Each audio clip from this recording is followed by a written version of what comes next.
So hello to everyone who all are watching this video. So after almost an year, I'm back again with one video. So why after an year? Because I'm not a regular YouTuber, although I wish to become one day, but that's not happening soon.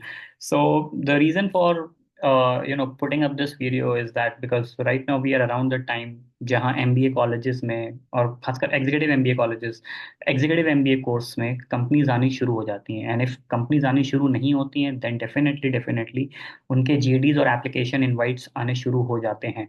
So I thought that right now is the time that I should put my perspective in through this video. Because I have that experience of end-to-end placement process. So just thought of sharing that experience with you all so that it can become informative for you all. So this video is basically for those people who are already pursuing executive MBA program or who wish to enroll themselves in upcoming sessions. Because at the end of the day it all boils down to the placements. Okay, so अगर कोई एक stat है किसी MBA college का that is most looked after stat, that is placement statistics. Okay, so और जो कि सही भी है to some extent because MBA colleges mostly are the avenues for placement. हाँ, I mean पढ़ाई भी होती है but placement एक top priority होती है even MBA colleges apart from students. So let me start. So I mean just thought of uh, briefing you कि placement process होता क्या है एंड इसके बाद जो वीडियो आएगा एंड अगर आपको वीडियो अच्छा लगा तो उसके बाद जो वीडियो आएगा उसमें आई will be sharing my interview experiences जो भी मेरे इंटरव्यू एक्सपीरियंसेस अभी तक रहे हैं with top management consulting firms. So let me share my screen. Yes, I can. I hope my screen is up. Yes, I think it is. Okay. Yeah. So the process is like so again, okay, sorry. Hmm. One second. Okay. Hmm. Yeah. So it all starts with the resume building because अगर इस time आप campus में हैं, इस time अगर आप MBA का course और इवन रेगुलर MBA और एग्जीक्यूटिव MBA का कोर्स परस्यू कर रहे हैं तो जो सबसे पहला प्रोसेस होता है वो रेज्यूमे बिल्डिंग. देन उसके बाद company start sending JDs to the placement committee और योर प्लेसमेंट टीम. उसके बाद एप्लीकेशन इनवाइट, रेज्यूमे शॉर्टलिस्टिंग कैसे होती है, interview date and yes the day zero starts. So I'll be, I mean, covering all these points one by one. So let's get started. Yeah. So resume building. So resume building is the okay. I got muted myself. Yeah. So resume building is one of the most important thing because ultimately your resume is a piece of paper or the piece of information that will lead to your placements. Ultimately, okay. So a lot of focus is given upon the resume building thing. Why? Because it happens to be the first interface of who you are to the company. Okay, so based on your resume only आपकी shortlisting होती है. ठीक है. And तो कुछ चीजें हैं जो आपको रेज्यूमे बिल्डिंग के लिए ध्यान में रखनी बहुत इंपॉर्टेंट है. तो पहली बात, चाहे आप जो से भी कॉलेज में हो, इवन अगर आप IMT में हैं, SPJN में हैं, किसी भी कॉलेज में हैं, तो one thing is there that college will provide a full assistance in building your resume because see college knows because you may be having an experience of 5 years or 6 years, but if or even 7 to 8 years, but if that experience is not crafted or is not framed in a way that it fits into the requirement or the business requirement of the company, तो आपका experience का कोई उनको relevance नहीं लगेगा, right.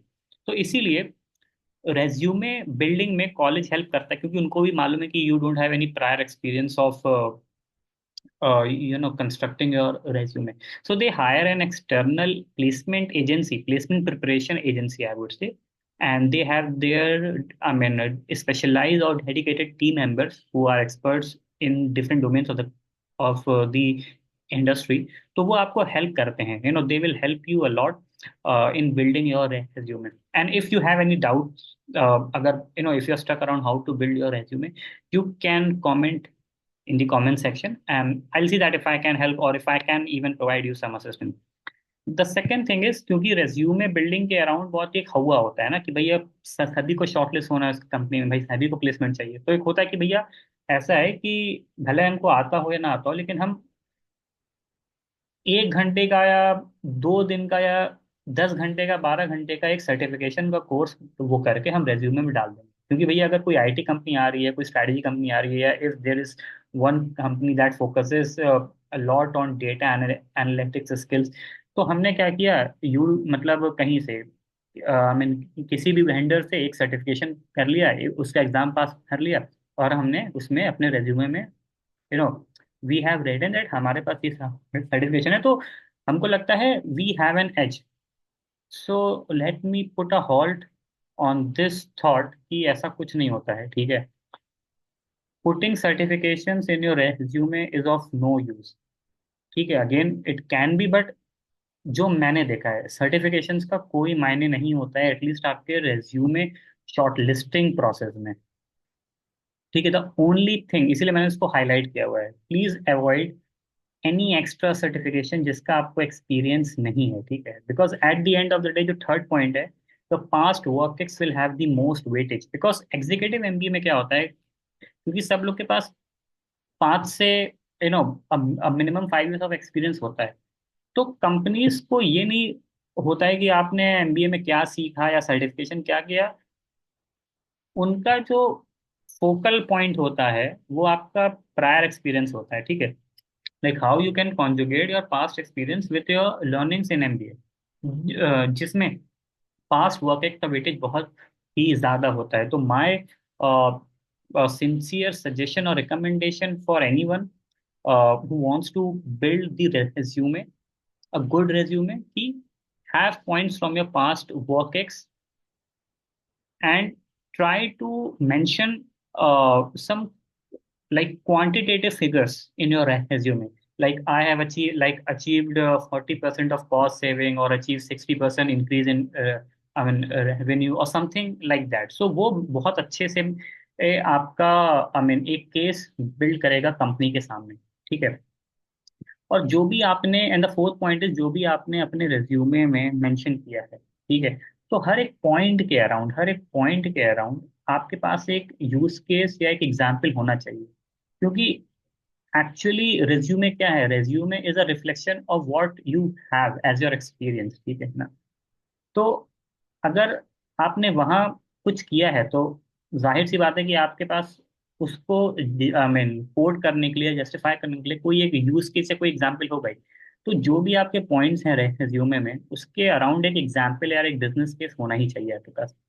And the other thing is, जो कि आपने सुनी होगी कि भैया कीवर्ड डाल दो, कीवर्ड्स वो डाल दो। तो यस, आई वुड से कि ओनली कीवर्ड्स डालिए अगर आपके पास उस फील्ड का कोई भी रेलेवेंट एक्सपीरियंस है।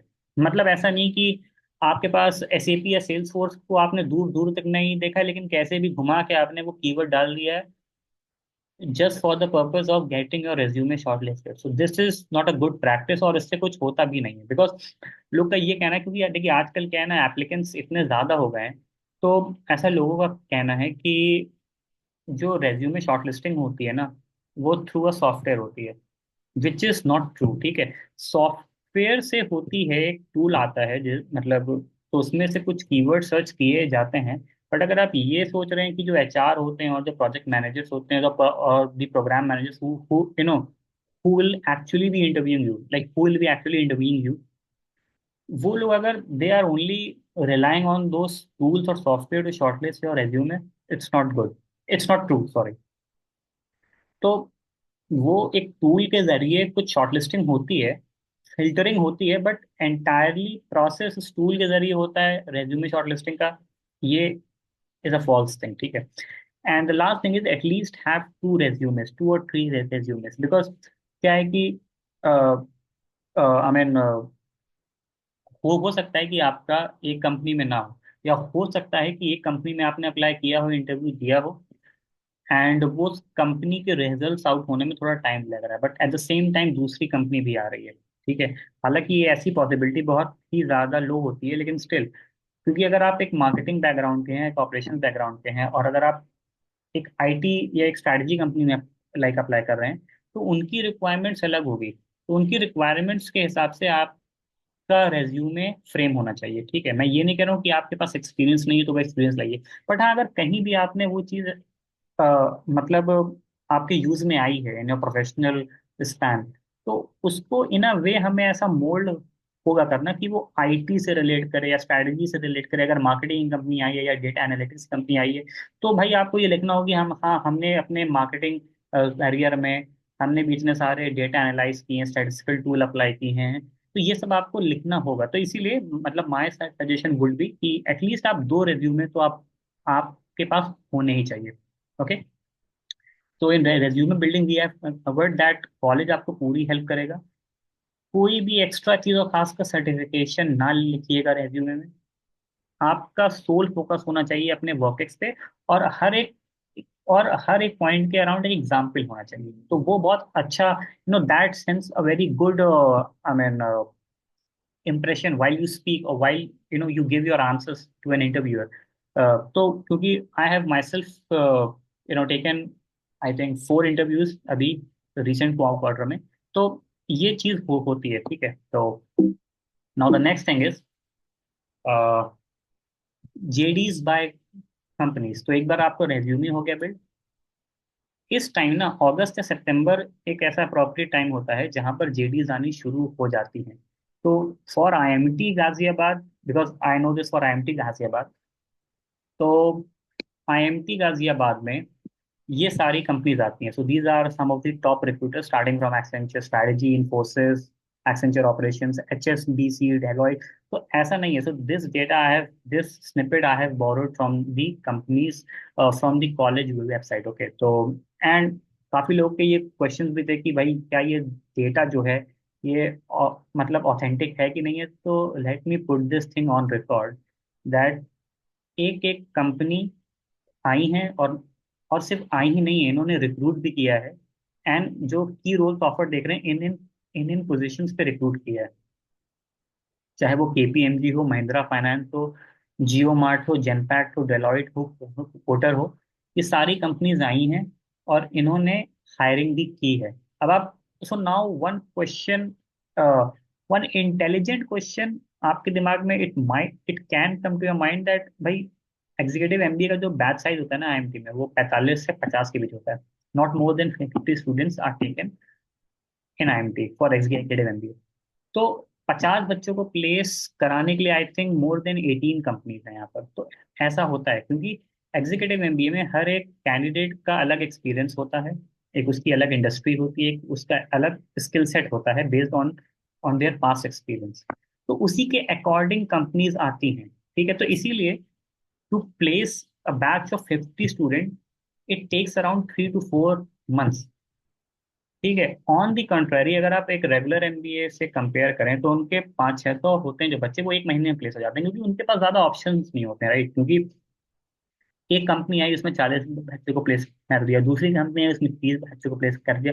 लेकिन एग्जीक्यूटिव एमबीए में ऐसा नहीं होता है। एग्जीक्यूटिव एमबीए में the focus is on CTC and the kind of role. मतलब ऐसा नहीं कि कोई कंपनी आ रही और वो आपसे एक शिफ्ट का काम करा रही तो उसको एग्जीक्यूटिव एमबीए का जो कॉलेज है और खासकर एमडी गाजियाबाद है वो एंटरटेन वो करेगा। तो ऐसा नहीं होता है। तो the focus is on the role and the CTC. ठीक है, बिकॉज कई सारे लोग they are already, they were already managers और senior managers prior joining to IMT. तो अब वो दोबारा मैनेजर के पोस्ट पे ज्वाइन नहीं करना चाहेंगे। मतलब the kind of designation they would like to go for, might be associate vice president और एसोसिएट डायरेक्टर और something like that of that sort. ठीक है, तो इसीलिए 50 बच्चों को प्लेस कराने के लिए डिफरेंट डिफरेंट कंपनीज होती हैं, डिफरेंट डिफरेंट सेक्टर से और डिफरेंट डिफरेंट रोल से। तो जो आप राइट हैंड साइड देख रहे हैं, ये एक टिपिकल एग्जांपल है एक कंपनी के जेडी का। तो अगर मैं, if I can read from the JD itself, तो द पोस्ट है एसोसिएट कंसल्टेंट की। एंड क्योंकि जेडीज में ना, अगर मैं पीछे जाऊं तो जेडीज में मेजरली दो बातें बोली जाती हैं। ठीक है, मतलब दो बातें ये बोली जाती हैं। One second. ओके। हम्म। तो जेडीज, तो जो जेडीज होती है, जो जॉब डिस्क्रिप्शन होता है, उसमें तीन मेन बात बोली जाती है, तीन मेन बातों पे फोकस होता है जो, और वो है the kind of role, the CTC and experience, कि भाई हम ये रोल और ये डेजिग्नेशन दे रहे हैं, इतना सीटीसी हम देंगे, और ये फेवरेबल एक्सपीरियंस है। तो if I can read from the JD itself, तो ये जेडी कह रहा है कि the post that they are offering is of associate consultant. I can not reveal the name of the company due to some policy constraint, but but largely JDs ऐसे ही होते हैं। तो जो जेडी में आपको, अगर मैं इसका पढ़ के सुनाऊं, और if you can read that, associate consultant would join recently a formed and rapid expanding TMT consulting practice. He supports some of the leading TMT giants, means tech manufacturing and telecommunication. It can be in the formulation and implementation of strategic recommendation. तो basically एक उनका कुछ गोल होगा, उस गोल को achieve करने के लिए how strategically we can achieve that objective और goal. So it is basically about strategy and consulting, right. और इसके क्या क्या प्रोस्पेक्टस होंगे, as an associate consultant, what you will be doing, how you will be helping the organization in fulfilling or in achieving their objectives. So basically JDs में क्या role है, आपका क्या काम होगा, सैलरी कितनी होगी, और क्या उनको चाहिए एक्सपीरियंस में। तो मतलब ताकि उस हिसाब से आप अपने आप को, मतलब उस हिसाब से if you can gauge yourself that okay if I am well equipped for this company और नॉट। सो जेडी का होल एंड सोल ये पर्पस होता है, right? Now comes the most interesting, not most interesting, but yet interesting part, that is applications and resume shortlisting. एक बार JD आ गई तो प्लेसकॉम आपको suggest करता है या कहता है कि भाई हाँ ठीक है ये वर्कएक्स, या अगर आपको लगता है कि भाई मतलब this is something that you wanted to do, और ये आपकी ड्रीम कंपनी है या एक डिसेंट कंपनी है, डिसेंट पैकेज ऑफर कर रही है, तो उसमें आप अप्लाई करते हैं। तो जैसे मैंने जो डे जीरो पे कंपनीज आई थी, तो मैंने see I was very fortunate enough that I got shortlisted for a day zero company and I got placed also. ठीक है, तो जो इंटरव्यू एक्सपीरियंस है that I will be sharing in the next video, but yes, so this is how it looks like कि आपका जो resume shortlist हो जाता है। तो सबका रेज्यूमे शॉर्टलिस्ट नहीं होता है। जैसे अगर मतलब आई कैन टेल दिस, मेरे बैच में 40 लोग थे, 45 लोग थे, तो 40 लोगों ने अप्लाई किया था, 40 में से 8 या 9 लोग का रेज्यूमे शॉर्टलिस्ट हुआ था। तो ये मेरा उसमें नाम है। तो ये बात है अक्टूबर 2022 की, राइट। लाइक ऑलमोस्ट 2 साल मैं पुरानी बात है। तो इंटरव्यू से अगर आपको लग रहा है कि आज अगर रेज्यूमे शॉर्टलिस्ट आया है और इंटरव्यू के लिए बहुत मतलब कम भी टाइम होगा, तो कम से कम 1 हफ्ता तो मिलेगा, इट्स नॉट ट्रू। ठीक है, जैसे अगर आज आपका रेज्यूमे शॉर्टलिस्ट आया है, मोस्ट प्रोबेबली आपका इंटरव्यू कल या परसों होगा, इससे ज़्यादा लेट नहीं हो सकता है। तो जैसे हम मतलब मेरा इंटरव्यू था 14 अक्टूबर को, राइट, एंड जो ये शॉर्टलिस्ट आई थी, अच्छा मैंने इसमें डेट नहीं दिखाई, ये जो शॉर्टलिस्ट आई थी ये आई थी हम लोग की 13 अक्टूबर को। 13 अक्टूबर को शॉर्टलिस्ट आई, 14 अक्टूबर को सुबह 9 बजे इंटरव्यू है। तो ये ऐसा कुछ शॉर्टलिस्ट दिखता है। Again I can not reveal the name of the company, but this is some information that seems that will seem authentic to you. तो ऐसी कुछ शॉर्टलिस्टिंग आती है, राइट। नाउ उसके बाद क्या होता है, अच्छा उसके बाद नहीं होता है कुछ, उसके बाद I mean I can say that I'll be uploading another video for describing my interview experience. So I'll be you know walking you through about my interview experience, how it was on day zero, क्या क्या questions पूछे, and कौन सी sector की companies थी। So basically to tell you, it was a management consulting firm, and not only उस company में, basically जितनी भी मैनेजमेंट कंसल्टिंग फर्म्स हैं उनके इंटरव्यूज का प्रोसेस क्या होता है, क्या क्या मतलब what do they look in the candidate, and उसके बाद क्या होता है। तो this I will be telling you all, and if at all you find this video informative, ठीक है, अगर आपको लगता है कि ये वीडियो इंफॉर्मेटिव है, तो please it's a request to like this video and to share with whomsoever you think कि ये वीडियो उसके लिए भी यूजफुल हो सकता है। Because the only purpose is again the only purpose is to share my experience and to put my perspective कि placements कैसे होते हैं और प्लेसमेंट का प्रोसेस क्या होता है। एंड अगेन आगे के लिए भी आई विल बी अपलोडिंग वीडियोस जहां मुझे लगता है कि मेरा वो एक्सपीरियंस या वो मेरा एक्सपोजर आप लोगों के काम आ सकता है, to everyone who is pursuing MBA or who plans to pursue MBA. So if you if you find this video interesting, so please like this video, and if you fall back to any queries, so please put in a comment, okay? And मैं अपनी LinkedIn ID भी मैं I would again mention my LinkedIn ID here. So you can reach to me via LinkedIn, Gmail, or नहीं तो YouTube पे है. Okay. So I think that's all for this video, and hope you all enjoyed and found this video informative. Thank you all, and see you all in the next video. Thank you.